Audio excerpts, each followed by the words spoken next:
Welcome back to the Sustainable Creator Podcast. If you are coming into the middle of our website series right now, I'm going to give you a quick heads up.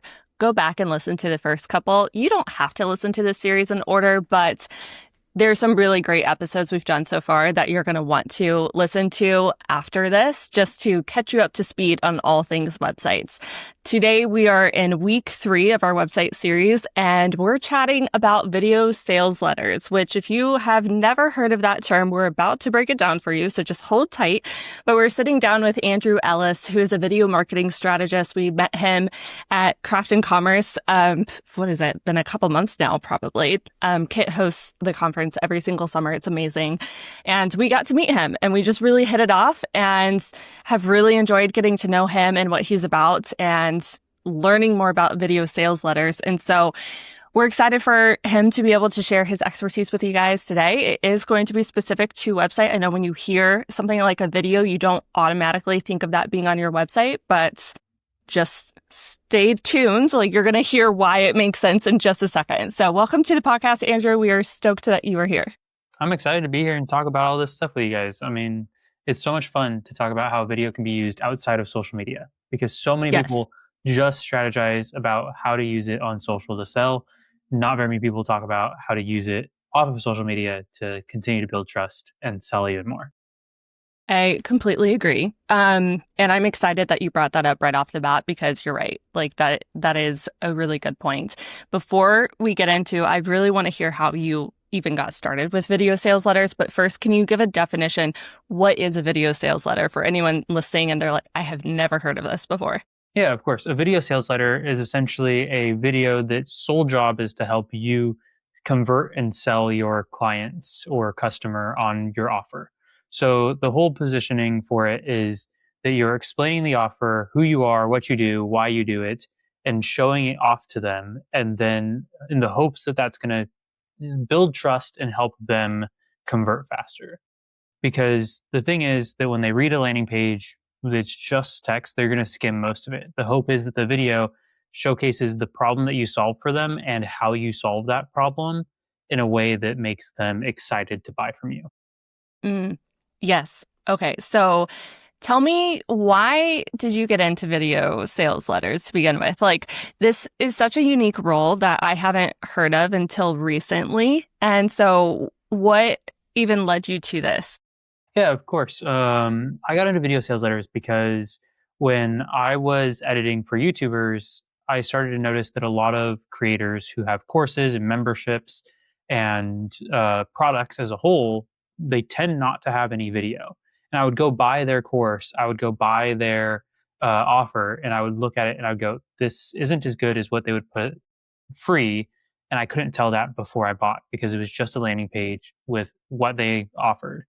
But then I realized that places like Masterclass, the top creators, and those who are doing really, really well, they tend to use video sales letters to help show what the course is all about or the offer is all about, and help build emotion and sell you so that you can actually trust them more.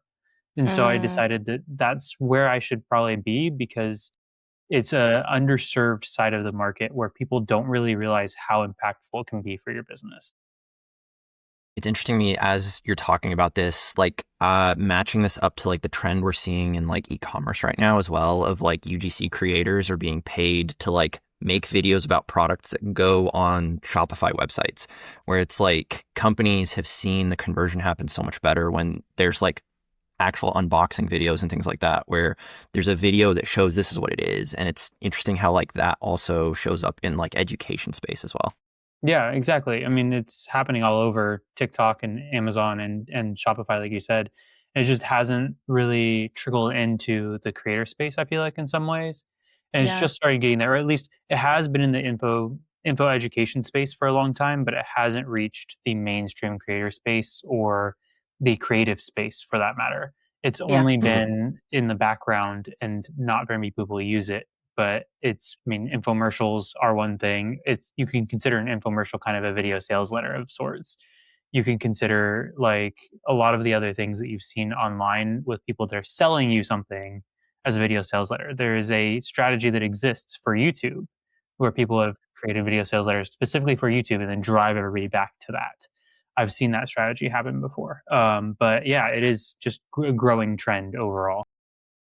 It's interesting because after we met you and dug more into this concept, I realized that there have been a couple of cases where someone having a video on their sales page was what pushed us into investing with them, because it was a great way of getting to know them and just a bit more of what to expect and what they were like. And, you're able to build a bit of trust with someone that you don't completely know beyond just a copy on a website, which is such a fascinating concept to me. So I would love to hear, when should people use a VSL? I mean, I'm privy to saying that you should use it for your main offer no matter what. But really, I like to say that a VSL should be used after you've launched and have already seen success with an offer, because then you can understand a little bit more about like who is buying and why they're buying. Because just like copy on a website or copy for anything else, the more you understand about your customer and the more you understand why they're buying, the more you can contribute to it. And for a lot of people, building a VSL can be a lot. It doesn't have to be, but it can be a lot of effort, especially if you're not used to being on video. And so if you can front load the understanding of your buyer by saying, yeah, I really know what they need to know so that I can tell them that in a video before they buy, then it's so much more worth it to spend that time on the video than beforehand. If you've never launched and you haven't gotten that offer out there and haven't sold it, then the video is not going to do as much for you, because you're going to be guessing. You're going to spend a lot of time remaking the video, guessing, hoping that you're getting the right messaging. But if you already launched and you know what's working, then you can just port that messaging into the video and it will work a lot better for you. And so like that's really what I would say. And if you have an offer that is creative, I think that a VSL still works really well. So if you're like a photographer or a graphic designer, like using a video sales letter to explain the exact problem that your offer solves, like how does branding solve a problem for your client? Or how does photography, like portraits for work, solve the problem for your client? That's really what you want to try and say. And so like you can use that and then showcase how you're doing that. Because I think one of the keys with the VSL is that you're able to showcase visually what's going on, not just through text. And you can do that sometimes on a website with photos, but I think you're missing some of the ability to keep them engaged through a video. So if I kind of put this in context of some of the conversations we've had in this website series of like, there's certain pages you have on your website, you're specifically inferring that a VSL should be on like a service page, or do you think about those also as like homepage of like, this is who I am as well? I would say you could put one on This Is Who I Am, but I wouldn't necessarily consider that a VSL. That one I think falls more in line with like what's a brand, like what's your brand or who you are video. Like there's a video that I've heard of. I didn't really know the name of it until recently, but there's a video name that people sell called a brand messaging video, I think it is. It's like that video is exactly who you are, the values that you hold, like all of that stuff. I think that sits on an about page, where a VSL would sit like on the services page or specifically on a specific landing page or even on the home page. Like if you have a very core service that you're like, all I do is branding for this type of person, you can just put it on the homepage and like drive traffic to that. But typically what happens with VSLs is that it's sitting on a landing page for a specific offer. So like if you have an overarching business, right, and you have multiple offers, a video sales letter should sit on that very specific offer page for like one of the ladders in your offer. Does it have to be fancy? Like, I think a lot of people listening to this might be thinking you got to have a big production, high tech. Like, what's the bare minimum that you need? I mean, bare minimum, in my opinion, is a Loom video or televideo, and maybe a slideshow if you want it, and you're just talking about the offer and showcasing what you've done. Think about one of the ways I think about it is think about taking your sales call, right? Like a 15, 30-minute sales call, and turning that into a video. What do you show on that sales call? What are the objections that you have to overcome? And then just do that in a video format. That's a great way of putting it. I like that a lot. So immediately where my brain went is like, can you literally just make like a pitch deck, like classic people selling to VCs of like, this is who I am, what matters, what the thing is, and just like kind of walk people through that with like the little circle in the corner with your face talking through it? Or does it have to be scripted? No, it doesn't have to be scripted at all. You can definitely do that. If you're used to doing that, I've seen that examples of that all over the place. Will it be the most converting thing? I have no idea. A video sales letter, much like other marketing materials, is an experiment for you. Maybe it works, maybe it doesn't. I'm not going to guarantee that it's the absolute end all be all of like conversions for you, but it does help you build trust and qualify people before they go even to book a call. And so that way of doing it would qualify people. They would know exactly what you're all about before they book a call. And then you get on the call with them, and all you have to do is talk about the price and how you're actually solving the exact problem that they have. Because just because you have the video sales letter around the same offer, that like you're like, this is the problem we normally solve, here's how we do it, here's what we're all about, da da da da da, doesn't mean that like you don't need to get on a call still with them and like be like, what is the pain point that you have that we need to solve? And how do we fit that into this? Are you a good fit for us? Yeah. I love nerding out about the psychology behind marketing. And I can see how there's probably some psychology baked into this process. Do you have any tangible examples of like what is the psychology behind using a VSL? I don't think I have any tangible ones off the top of my head. But I would say that it falls a little bit more into like the parasocial relationship side of things a little bit. Like I view it on rungs, right? In terms of like how relationships get built. You have like in person, which is like the top number one. Like if you can be in person, that's obviously the best. And then on video, like we are right now, that's like number two to me, because you're still getting a face to face. And like, but we're live video. So I think that'd be like a step above like just YouTube video or Instagram video. But we all know that like watching Instagram, watching YouTube, watching a video in general makes you feel like you trust somebody more. And that's usually what they call a little bit of a parasocial relationship. And so I think that it would sit a little bit more on that realm. And so like that's the initial psychology around the marketing that I would say. It other than that, I think it falls into typical marketing copywriting like psychology. The first line matters a lot and driving them in through the rest of the video. If I were to play devil's advocate and say, if someone is scrolling our socials and already looking at the videos that we're putting on socials, aren't we already checking the video box of building that parasocial relationship? Yes. Why is it relevant that it's on a sales page in addition to the other video that we're seeing? I would say that like you are still building that parasocial relationship through your social videos. And you don't necessarily need to put it on a landing page. It's where it's traditionally placed, but there are a lot of people that sell their offers through just Instagram videos alone. Look at Jessie Jean, who sold the Yap Challenge. That was sold mainly through Instagram. She built a parasocial relationship through Instagram, and then she had a couple of videos where she was like talking about the FAQs around the Yap Challenge and all of that. There are a lot of people that do that. It's the benefit of the VSL being on a specific page is for those who need the actual understanding of the main offer, because you're going to be lost in the sea of all of your Instagram content, right? What that specific video is. So you're hoping to catch one specific person at the right specific time on the Instagram feed that they're going to see that like video you talking about your offer.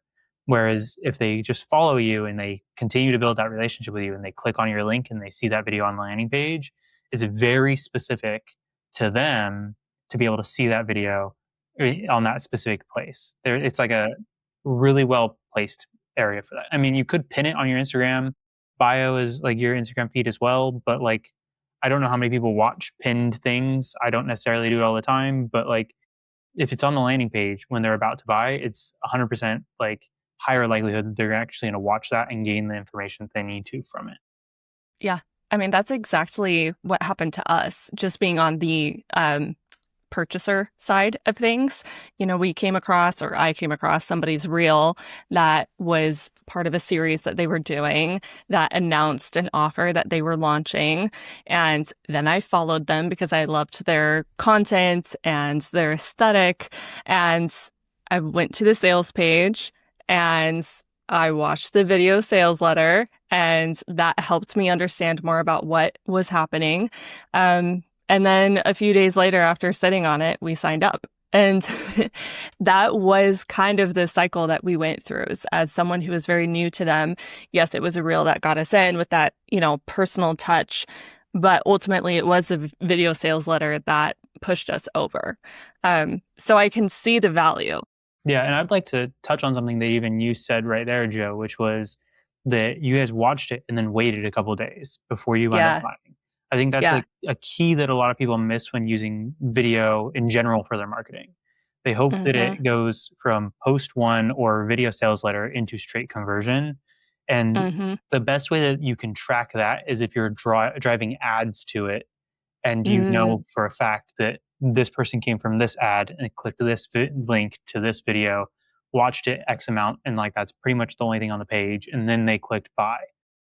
And marketing is not a linear thing, right?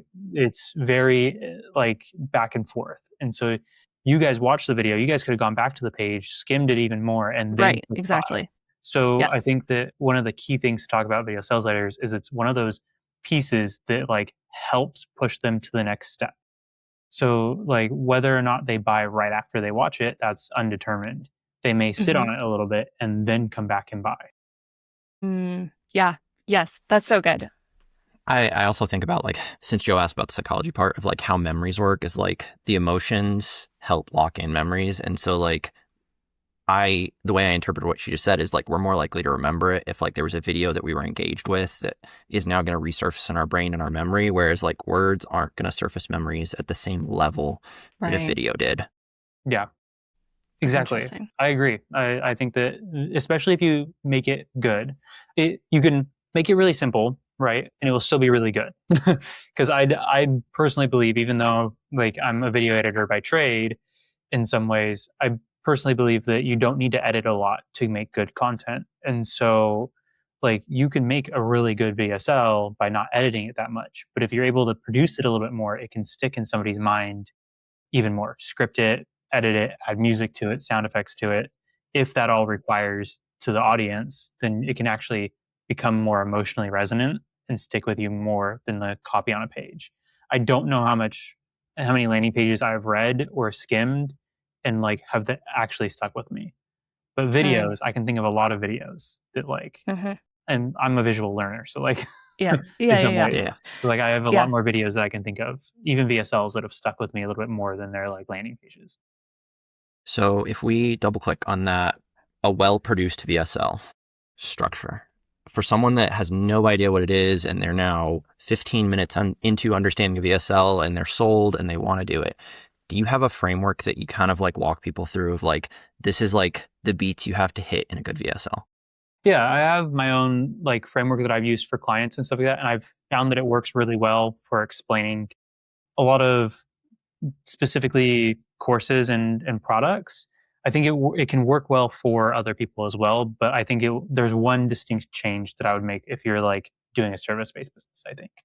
And really the structure is you want to hook like a regular video. Think of it like a reel in some ways. You want to hook them in, but then it changes a little bit. You want to explain who you are, why they should listen to you, and like why you are the one to like make this offer.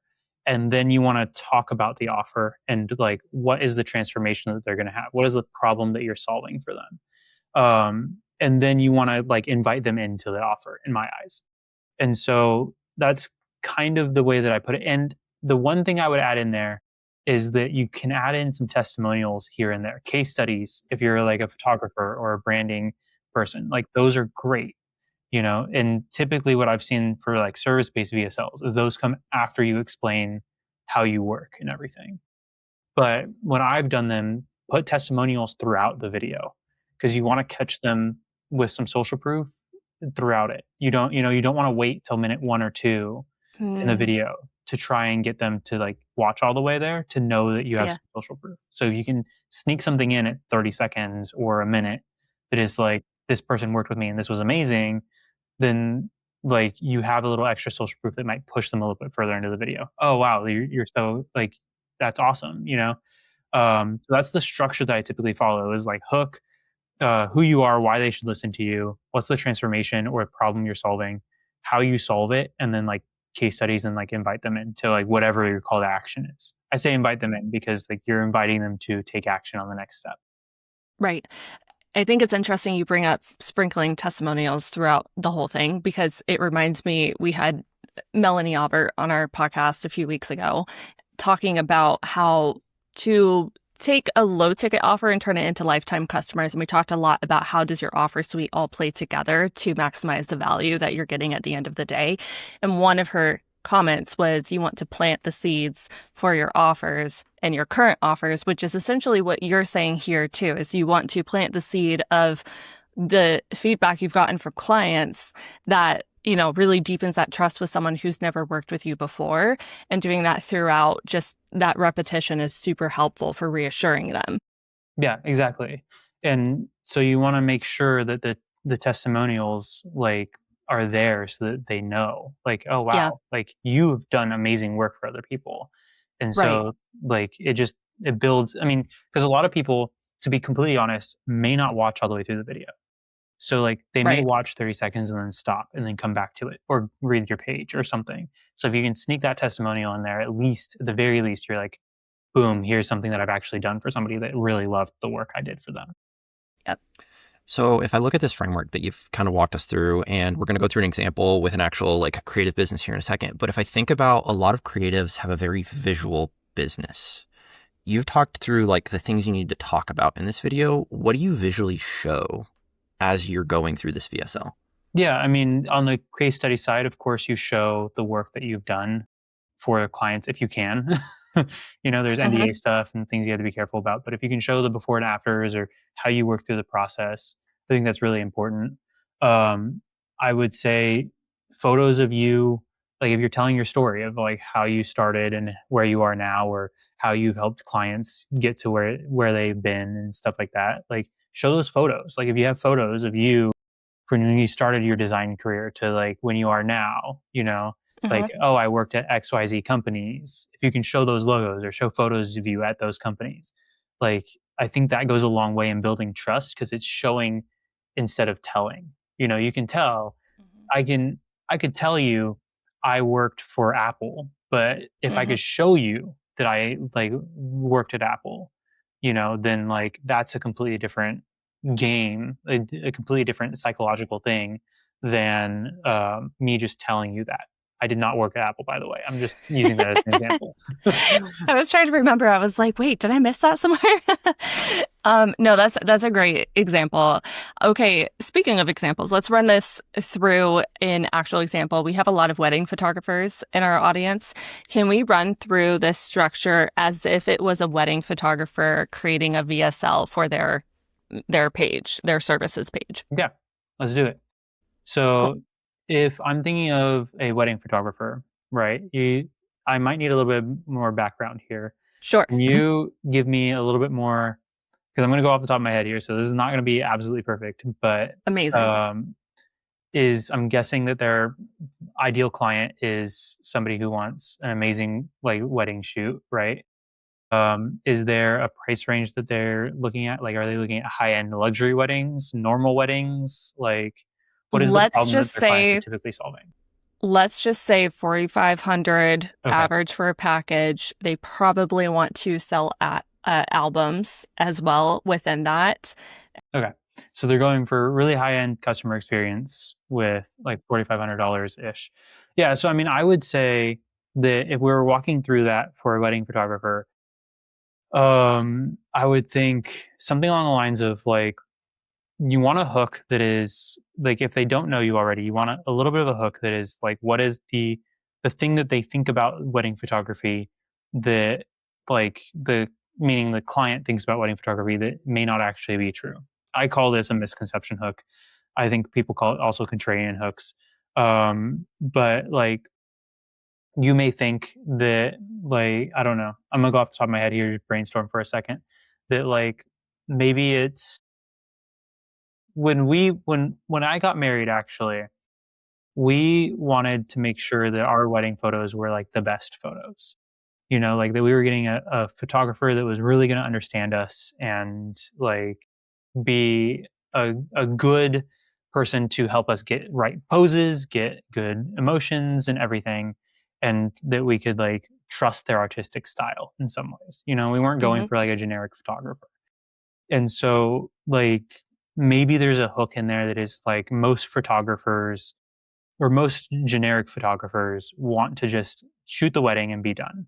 But we focus really tightly on the customer experience and how you and your husband or you and your partner, let me exchange that to you and your partner, I apologize. For like, we want to, what is it? What is the second sentence there that I'm thinking of? Um, yeah, it'd be, I think that the Where way it's that I would almost put it, like they can just kind of like be, and the photographer is going yeah, to take care of them. So they don't have to stress about the poses, the family shot list, yeah, like exactly. things like If that. There you go, Joe. Thank you. I appreciate the I the got you. assist there. I would say then that like the hook would be like if you're worried about like all of these other things with your wedding, we help you figure out how you like the poses, we help you get your family shots, we help you do all of these things so that you can just focus on the wedding and all of the photos will come back to you. I'm so and so, I've been doing weddings for 15 years. Here's like why I started doing weddings because I found that doing weddings was one of the best ways to capture one of the most memorable times of somebody's life. You're only doing your wedding once. I want to make sure that you get the best photos possible. And throughout all of that, I would be showing the photos that I did for like, maybe like when I started shooting weddings, I was a generic photographer until I learned that people wanted me for my style and the things that I was actually my initial strategy around the photo shoot or something like that, and showing Hmm. maybe where you started to where you are now and like the style that you have.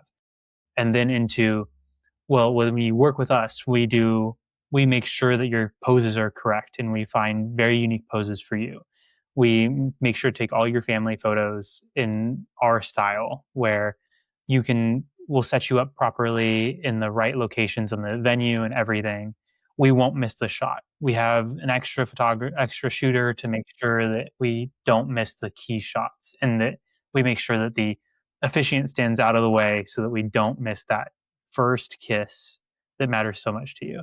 And then at the end of all of it, you get an album that is the exact photo, like all of the photos that you approved for the shoot. And then like I would end off all of that with like if you want to make sure that your wedding photo shoot is the absolute best and that it was memorable and that you enjoyed it without being stressed about it, sign up for a call below.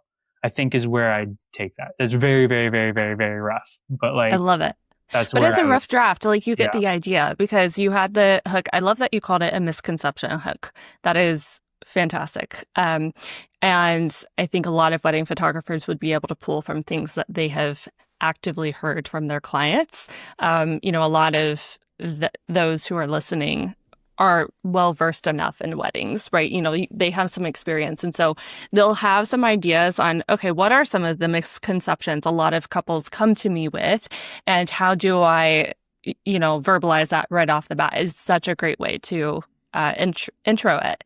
I think for me, like listening to you go through that, there was part of me that was almost like, this is your half of a sales call Mhm. True. because you're going to answer most of these questions on a sales call. Mhm. Exactly. And if I was thinking about what's the easiest way to start without having to like get in my head and overthink this, of like, what if you just record a couple of your sales calls and start looking at like, what are the things you say on those calls that you can now start chopping into, oh, this would actually like, I can just pre-answer these questions in a video where people get to know me instead of I have to tell each of them my personal story in the first 10 minutes of every sales call. Yeah. Yeah, And then exactly. re-record the video, of course. Yeah. Yes. Yeah. That'd be one of the best ways to do it because like you're then getting the objections that people have and stuff like that and right on the call. And it's like, well, what if the price is a little bit too high? I have to go talk with my partner about that price. It's like, Mhm. yeah, you don't necessarily have to answer that on the VSL because like you might do that during the actual call. But at the very least, you can be like, we aren't the cheapest photographers around. and you're not getting the cheapest photographers because we focus on XYZ when we're Mhm. taking photos of you, or when we're posing Yeah. you, or when we take you out on your engagement shoot. Our photographer, when I got married, we had a photographer that we hired that did an engagement shoot and a photo shoot and a wedding shoot, right? Mhm. And he found the location for our engagement shoot and sent it to us. We Mhm. didn't have to do any of that work. And Yeah. he took us to a very specific place that we would never have found that he knew about.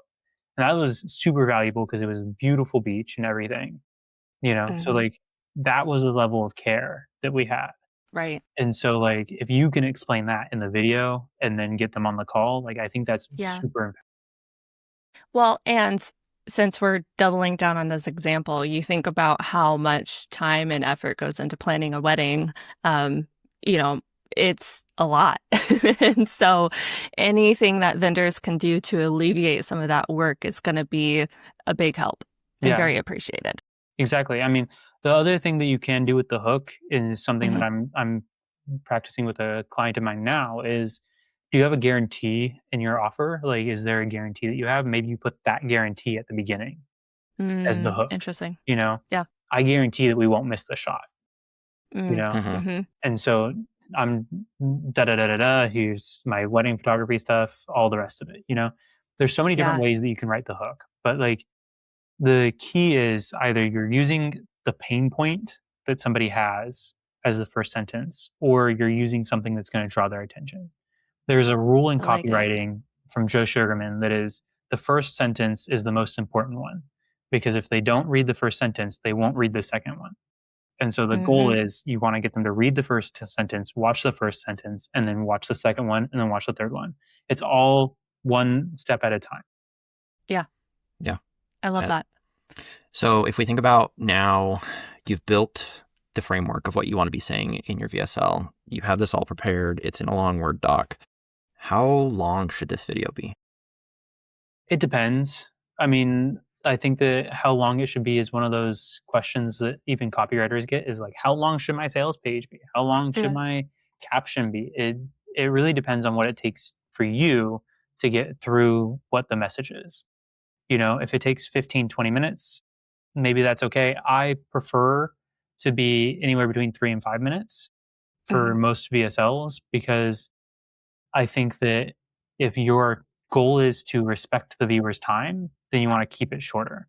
But if Mhm. Mhm. you need more time to explain exactly what you want to explain to somebody, that's also okay. The right person will watch it. It's the golden rule of copy, right? It doesn't always feel like it when we're reading other people's stuff and we're not necessarily a target market. But like the golden rule of copy of anything is the right target audience who's actually interested will watch it all the way through, Mhm. right? Yep. And so if it takes you 15 minutes to get through like a sales call for your first VSL and you just post it up there to hope that people will watch it and understand you more, or you send it to them because it can be sent to them before the call, then like there's nothing wrong with it being a little bit longer to ensure that they get that information that they need. And so I would say that length doesn't necessarily matter. But if you want to respect Mhm. viewers' time, keep it between 3 and 5 minutes. But if you're like, I just need this time to get through the Yeah. whole presentation, anything more is perfectly fine. I like how mobile friendly this is because I remember years ago, PDFs like welcome guides or offer PDFs were a big, big thing. And I went to a workshop at one point, and the host of the workshop made the point that sending a PDF was actually one of the worst things that you could do because people were already starting to be on their phones more and it's not very mobile friendly. Uh, But you think about how many videos we watch on our phone, YouTube, Instagram, TikTok, wherever, it's very mobile friendly. And so I really like that about this is you are meeting your potential leads exactly where they are and cutting through some of that noise. yeah, it is. It's extremely mobile friendly. You can put it on a website and then they can watch it. They'll flip their phone around. They'll watch it all the way. I mean, especially if your website's mobile friendly as it should be. And so, like, yeah, I love that the fact that that's the case. I mean, I agree. PDFs are a little bit of a nuisance to try and read on a So mobile device. when it comes to embedding it in your website, do you have specific platforms you prefer? What Like, what is the very technical side of that look like? Yeah, the technical side of it, again, is I'll go simple to complex, right? Simply YouTube. If you're like, I don't want to pay for another platform, I don't want to deal with another platform, and you're already using YouTube or you host things on YouTube, just go to YouTube. I tend not to recommend people to go there because when you embed on YouTube or when you post on YouTube and then embed it on a website, what happens is after the video is done, YouTube then recommends videos on YouTube for them to watch. So it's going to pull them away from the website as opposed to push them into like buying your like offer or signing up or something like that. Mm-hmm. At least that, Mhm. there's a likelihood of that. So I tend to avoid saying go to YouTube for it, but it is one of the best platforms for like you'll get all the data that you need. You know how much watch time, Mm-hmm. how people watched it, like when they watched it, all of that. But there are platforms that are a little bit better. A little bit more complex would be Wistia or Vitalytics. I'm still testing Vitalytics out, so I can't speak to it too much. But Uh-huh. Wistia I use all the time. I love it. It is one of the best platforms because the nice thing about Wistia or Vitalytics is that they are optimized for being embedded on websites. And so when you post that embed link, you know that those companies are specifically working to make those the best embeds possible. And then you'll get all of the same data. If you decide to pay Mm. for Wistia or Vitalytics, you get nice things where you can like put call to actions in the videos and stuff. So like you can get people's emails by having a form in the video Oh, and wow. That's stuff like cool. that. I mean, That's super cool. Vitalytics, I think I was testing it and it has the ability to show the call to action button at a certain point in time in the video. So you could have the video on a landing page. So there's just the video with a headline, nothing else on there. And Wow. maybe a minute, 5 minutes into the video, it then shows the call to action. So like Very cool. there are all these platforms like Wistia and Vitalytics that exist that are really, really impactful when it comes to posting the video there and hosting it there as opposed to using the website hosting platform that you have, like maybe it's Framer, for example. You won't get any of that data without huge Mm. analytics setups. Like the super complex side of it is you're getting into Google Tag Manager and like Google Analytics and setting up a lot of extra things. The platforms that exist don't need to do that. And so highly recommend Wistia or Vitalytics for stuff like that. So if I think about a couple episodes ago, the first one in the series, we talked to Macy about a good website. And one of her things, a good website, was load speed, or how fast the page shows up really determines if people bounce or not on actually looking at your website. When I think about something like a video that's like a huge file, how does that affect how fast your website loads? If you post a lot of videos on the website, then it will slow it down significantly. If you reduce the amount of it, if you post one or two, then it won't impact it that much, from my understanding. This is one of those things that I can't necessarily speak to 100% because it's not something that I've really, really deeply looked into yet. But I do know that platforms like YouTube, Wistia, and Vitalytics, they don't load, like they don't affect the load time that much. I have noticed on my own website, the more Wistia embeds that I have, the slower it loads a little bit. But I haven't noticed anything too drastic personally. And so I I can't speak to that 100% confidence about like how much it's actually going to impact. Especially if you're only posting one, it shouldn't impact that bad. Like if it's Do like you one find 15-minute video, you're fine. do you find that most people you work with post more than one on their pages? I find that most of the time what happens is you'll have one main VSL, a hero VSL, and then you'll have testimonial videos underneath it. Oh, I see. I So when see. I'm saying multiple videos, I'm not saying multiple VSLs or VSLs Got it. letters.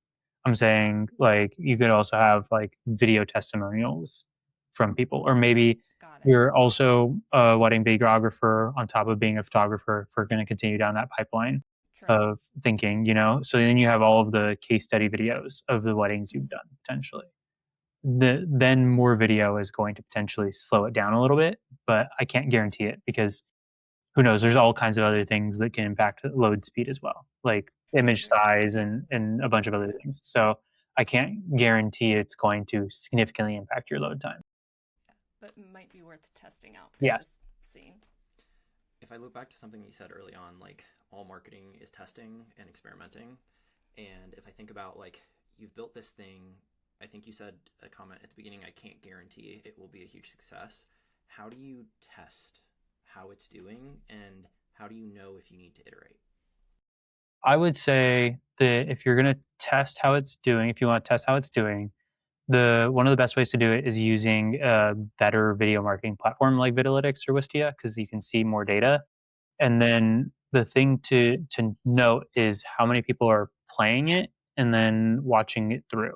And then I think on the back end of that is really asking people, like, how did you learn about us, or like asking them if they watched the video on your website will be a tell sign. Or if you had a specific landing page with the video on it and a landing page with no video on it, and you just ran traffic to both of those and see which one does better, then you'll have a like actual A/B test going on there. But you have to make sure that running any A/B test that you only change one thing. So the landing pages have to be the same minus the video on one or the other. Everything else has to be exactly the same. Otherwise, you're not doing a traditional A/B test. You're dealing with a lot more factors that, like, if you change the headline on one, but the headline on the other, but this one has a video and this one doesn't, then you're not actually running a statistically significant A/B test. You can't tell whether which one's going to actually perform better. So that's what I would say, and that's really where it gets hard to test, like, how well it's doing sometimes, because maybe you're changing a lot of different things about the website or the way you message things, and you're just adding the video on there. Then you may not know how well it's actually doing until you like get on a call with somebody. I mean, the one other way that you can potentially test it, in the top of my head, is one way that you can use a VSL is, instead of just on the landing page, you send it to them. Once they book a call with you, you send them the video before they have the call with you. Okay. So, like, if you send them that video and they watch it, then when they had the call with you that, like, the video is helping close the deal or not. Yeah. That is interesting. This kind of immediately makes me think of like podcast analytics. Like, we're on a podcast, we're doing this fairly famously, not great analytics. It's how many people played, I think it's 30 seconds or 60 seconds. And like, it's hard to see like where did those people go in our funnel, or who they are, or even who they were. And it is interesting when you start talking to people. They're like, oh, I really liked this one. It really helped me do these things. And so it's like the qualitative side where you actually start asking people, and they start like reinforcing of like, this was really good, or this one didn't land as well. And so I've had to iterate a little bit of like, I used to be a very like quantitative, I want to look at the numbers, and now this is just like a testing phase where it's about like maybe talk to a few more people and ask some pointed questions, and that really helps in the testing and iterating phase as well. Yeah, exactly. The only other way that you can, in my eyes, that you can really test whether it's actually working for you is if you are a numbers person, you have been tracking all those numbers. Like, if you guys put one on your landing page and you're like, I know exactly how many people have been coming to the page, I know the exact conversion rate, and I know how many calls I'm getting because of that. Then you have a baseline where you put the video in there that you can see what actually changes. Did the end conversion rate drop? Did it increase?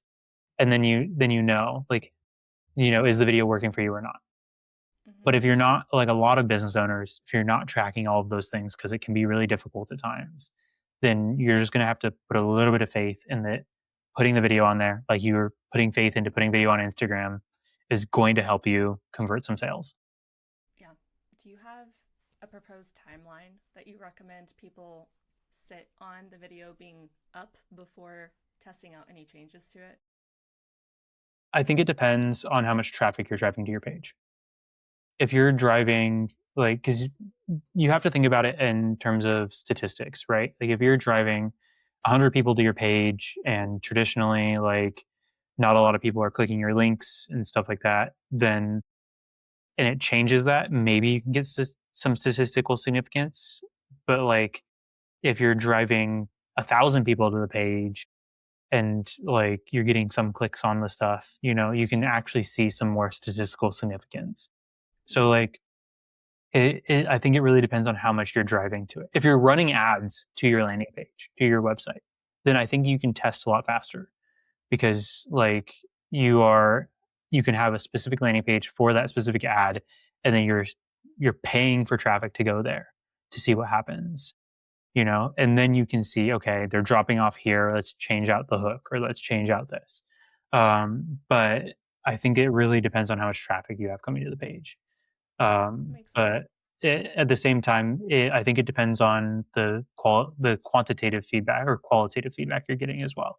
Because like if you're getting some qualitative feedback that people aren't watching it, then maybe it's time to change it. And maybe you don't like it anymore, and you're like 2 weeks in, and you're like, I want to change this hook because I just don't like it. It's not a bad idea to change it. You don't know yet, you know. Yeah, that's fair. As we kind of start to wrap up here, for people that have now spent 45 minutes listening to a podcast about visual things, do you have a couple of examples of VSLs that are live on the internet right now that you think are doing a really good job? Yes, I have a good amount that are live. They're doing a really good job. There is a company called, what is it? I think it's Viral Charts.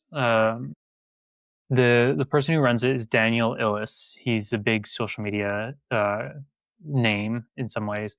He has a really, really powerful VSL that I've seen all over the place. That is like they guarantee that their clients will get 1 million views or they continue work with them for free or something like that. And so like that's the hook that they have for the VSL. And then he gets into like how they make that happen. And so like that I think is a really powerful one. I think the one I did for Jay Clouse for the lab was really good. But I know that that's not the target audience for this. Like it's not for wedding videographers and stuff like that. But I think that the overall structure for it and the way that I visually showed what the lab was really impactful because especially since we took the branding that he had and really ported it into what does this look like for a video to explain his core offer. And then I've watched that video. It is fantastic. thank you. There is one that I came across recently specific to this, to like designers, and could be really well put together for like wedding photographers. I would not say that the structure is my favorite because the structure of it is very much like here is a slideshow, like traditional info VSLs. Here's a slideshow with a lot of text. It's not my absolute favorite. I'd prefer talking head to like, you know, some cuts to like some text and stuff. But there's one, I can't remember his name right now. I think his name is Patrick McConnell or something like that. And he has one for his specific like services as a designer that explains, because I think he's a packaging designer, but he packaged his offering into how to help businesses like become like go to other markets and package their goods. So like he's a packaging designer helping them with a bigger problem. And so like he created a VSL that's 20 minutes long on his landing page that I thought was really well done in terms of what a designer could do. But I would prefer it to be more like a actual video. Like it was a video, but like it was much more slideshow based than not traditional VSL based. Because a very, very traditional VSL is here's a slide with a lot of text on it, and we're just going to click through a bunch of slides while talking, like saying the text on the slides. Basically a repurposed webinar. Yeah, kind of. And so like I prefer a lot more talking head with visuals shown, like a well put together video. And so but his structure, what he does, what he talks about, really, really well done. We'll link all of those in the description if you want to go and look at those. Yeah, awesome. Cool. All right, well, this brings us to lightning round. We love to end all of our episodes with just a few quick rapid fire questions to end on a fun note, get to know you a bit more. So we have a couple of questions and then we'll wrap it up. The first question is, how do you use videos in your own sales process? Like for yourself? I am horrible accepting my own advice. I need to work on my own video sales letter. So that's because it's hard to see the like messaging from inside the bottle. So I've been procrastinating on it. But the way that I use video, and I found it to be really, really successful in my sales process, is one, I'll consider video calls part of video and how I use my sales process. One, I get on calls with clients before they buy. So like I do discovery calls and stuff like that, much like we all would as creatives. Two, whenever I deliver something to a client, I always send them a video overviewing my delivery before they actually see the delivery. So, for example, if I send a script to a client, I will overview my whole thought process around the script. That they should watch that video before they read the script. That way, we're level setting before they get into giving me feedback. They know exactly what I need, exactly where we are, and exactly how to give me feedback. That's been really impactful for me. And so I do that for every round of revision that I do. Every once in a while, I'll send like a thank you video to clients because why not send them something as like a thank you for being a client of mine. I used to do that on a landing page specific to them, but I got a little bit. It didn't seem like it was being super impactful, so I just like let it go. Yeah, that's a really cool idea. I like that personal touch a lot. Yeah. Throughout this interview, you've mentioned a couple books. What book are you reading right now? What book am I reading right now? I am not fully reading a book right now, but I'm going back through um, s- Marketing for Smart People. I think it is by Tiago Forte and Billy Bill Bill something. Can't remember the name of it, but smart marketing. I think it's smart marketing for what is it? I need to know. I need to know. I will get it for you You're guys. good. You can look it up. Simple I'll marketing for allow smart it. people. Simple marketing for smart people. That is the book that I'm going back through right now. And the reason I'm going back through it is because it has a really simple message, really tactical way of learning more about marketing. And the very basic question they ask throughout the whole book is, what do people need to believe in order to buy from you? So I'm really trying to take that question to heart and understand, what do people need to believe about video in order to buy more video or do more video in general. So there's that one. And then I've been slowly reading a book from April Dunford, who is a B2B positioning coach for big tech companies called Positioning. And she goes through a whole process for positioning a business and stuff like that because I want to put that into how I work Yeah, with clients. that sounds really good. Okay, cool. Next question is there anything that you are consistently using AI for? I am consistently using AI to help me test the rhythm and pacing of scripts.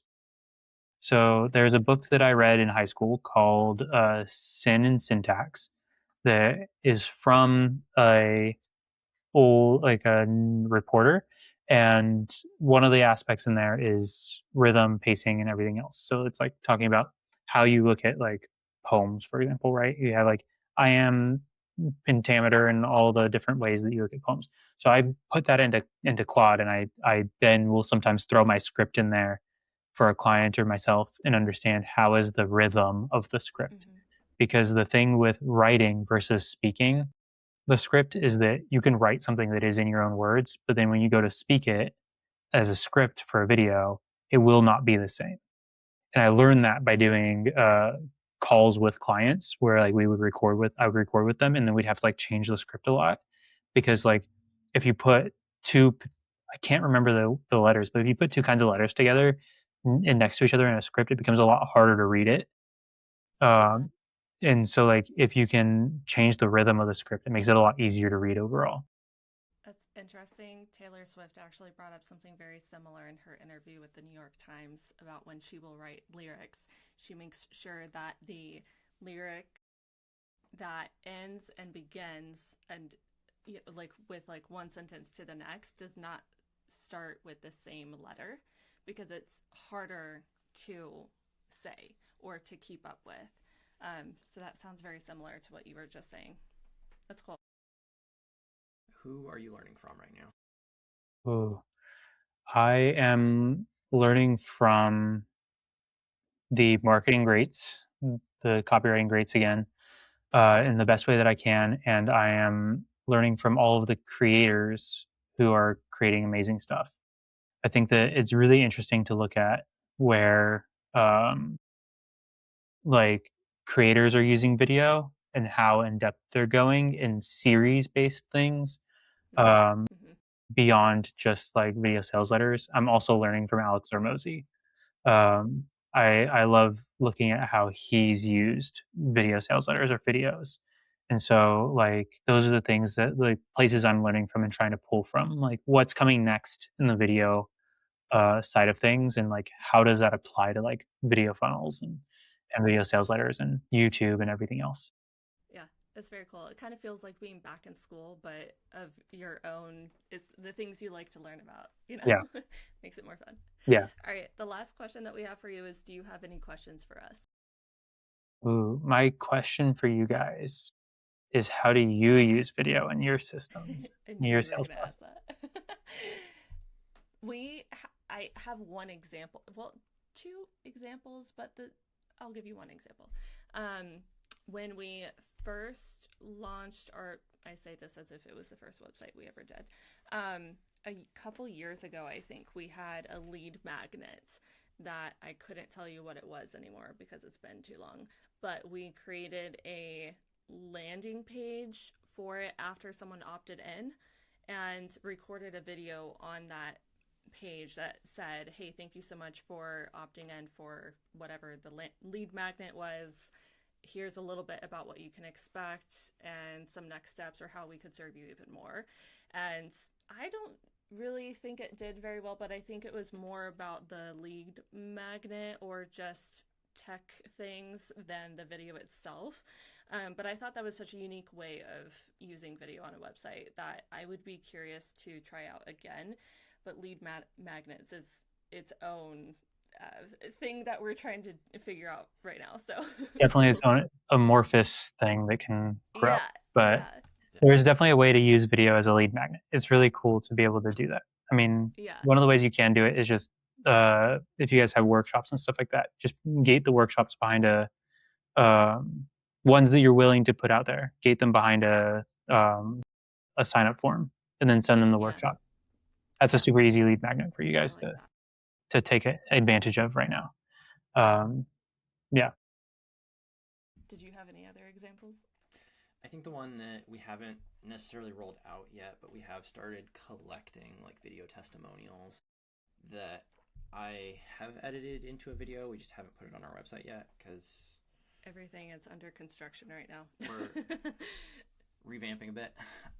But I like when we launch our new website, I'm sure we will have video in some form there Yeah. because it's something that we've been thinking a lot about in like this year as we are stabilizing into what we want to be when we grow up. Nice. That's awesome. Video testimonials are super impactful. Whenever I can use them, I use them. I even cut them into the videos that I make sometimes. I And like so, that. That's cool. yeah.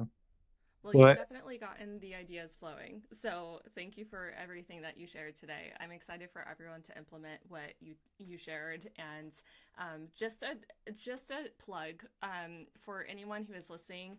If you got anything out of this, please tell Andrew. Like, it means so much to hear when things land for people. So we'll leave his socials for you to be able to reach out to him and tell him what your biggest takeaway was. Like, that I know would be really, really cool and rad of you. So on that note, where can everyone connect with you if they would like to connect further? Yeah, the best places to find me are Instagram and LinkedIn. It's the same tag for both of them. It's I am Andrew Ellis on Instagram and LinkedIn. If you want to learn more about and see what I've done, you can go to my website, ellismediacollective.com. But those are the two best places to find me, are LinkedIn and Instagram. Sweet. Awesome. Well, thank you for this, Andrew. This was great. We're excited to implement and excited to see what everyone else does too. All right. Thank you guys. Super excited for it. Bye.